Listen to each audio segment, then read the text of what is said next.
Hello! Aujourd'hui, on va compléter le numéro 1, tout ça. Donc le but, c'est on me donne un vecteur d'une liste qui s'appelle num, donc un vecteur, c'est un vecteur, avec un nombre entier target, et il faut qu'il renvoie l'indice des deux chiffres qui sont target. Ok, alors attends. Let each input would have exactly one solution. You may not use the same element twice.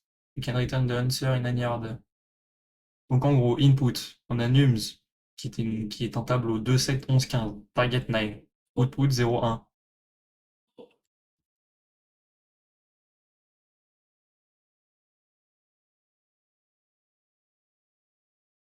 Ok, donc du coup, je disais 2, 7, 11, 15, target 9, output 0, 1. Donc en fait, ça récupère l'indice pour pouvoir faire 9.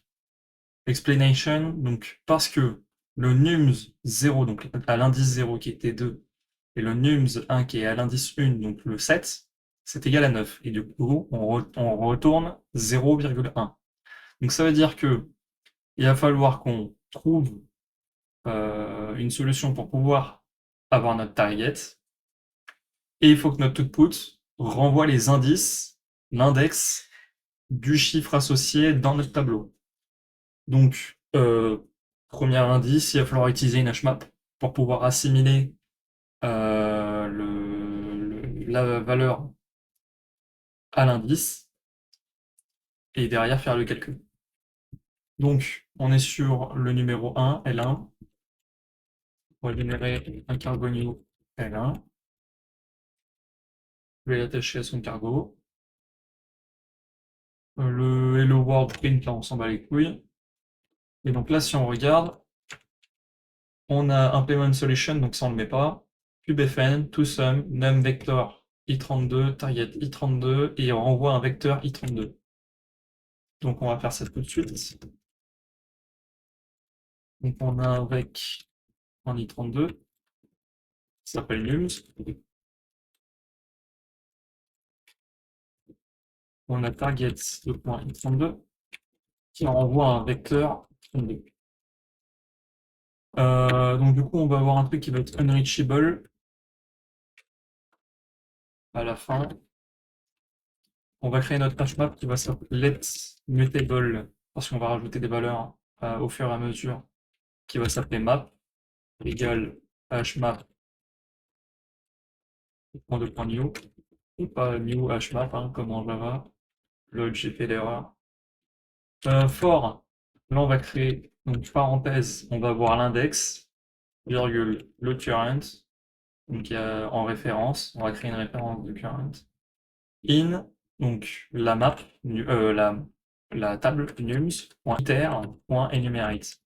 Donc ça veut dire que itération, ça va me renvoyer son index, usize, donc là c'est un usize, i, et ncurrence, ça va être un i32, donc la valeur à l'intérieur de ma table.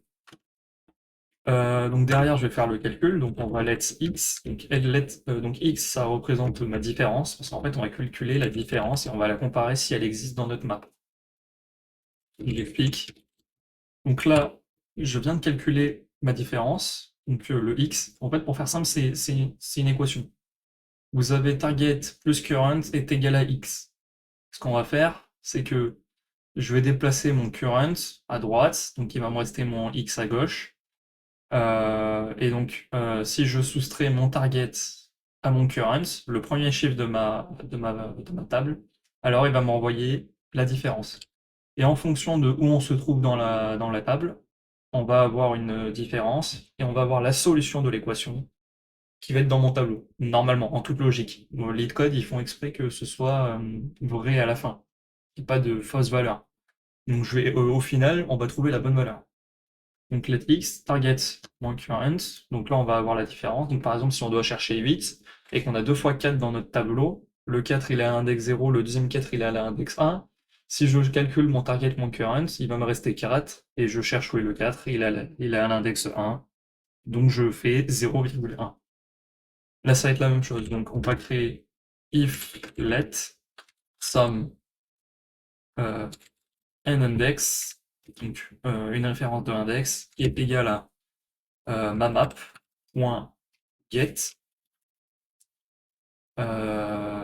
nx, une référence de ma différence, et à l'intérieur, je return un vecteur qui va contenir mon index as i32, puis à la base, il renvoie un usize, et mon i, as i32 qui est également en usize. Donc là, ça va envoyer i32. Alors là, c'est normal que ça fasse un petit bug, parce que je n'ai pas fini mon code. Et là, ici, si on n'a aucune solution, alors on ajoute à la map.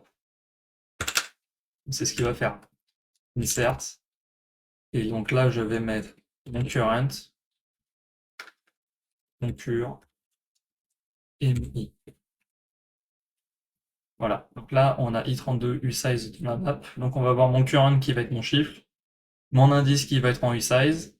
Et donc là, au fur et à mesure que je cherche, je vais trouver la bonne valeur. Donc si on essaye, donc je vais créer let nums qui est égal à avec, je sais pas, on a quoi comme valeur? On a 2,7, 11, 15.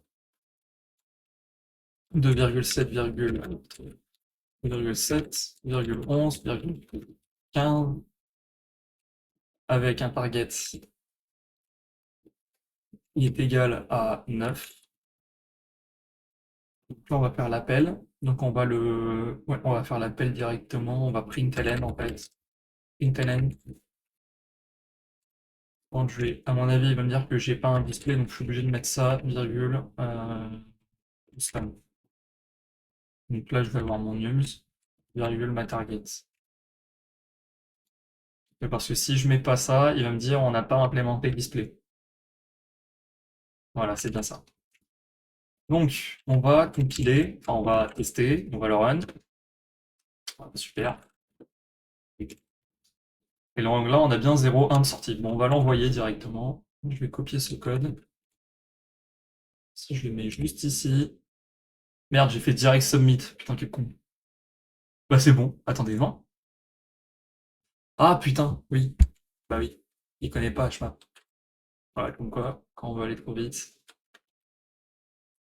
on va le tester. Donc c'est bien bon, ça renvoie 0,1, ça renvoie 1,2 et ça renvoie 0,1. Et on va pouvoir le submit. Et c'est bon! Putain, 0 millisecondes. 2,64 de mémoire, bon c'est celui qui consomme le plus, mais c'est celui qui est le plus rapide. Merci d'avoir regardé. Bonne journée à vous.